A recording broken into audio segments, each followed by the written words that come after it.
tangent lines to a circle A of radius 2.5 cm that meet at an angle of 40 degree. So first let's draw a circle. Take 2.5 centimeters.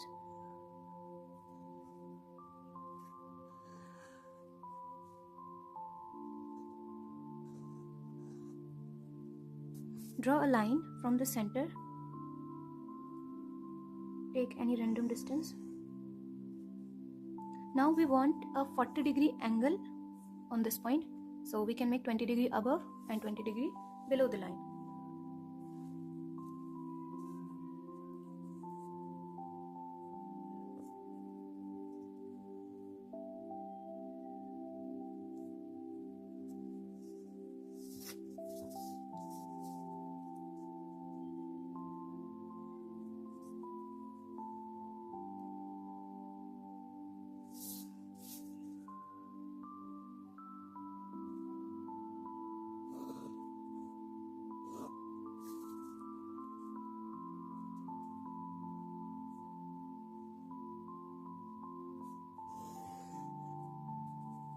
Now draw a line that touches the circle from here parallel to this one, and a line touching the circle from here parallel to this one.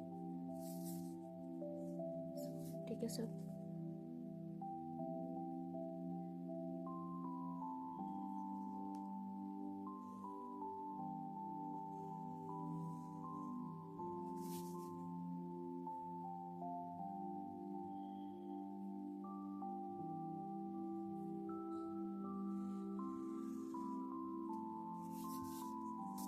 So this is a circle A and this angle is 40 degree.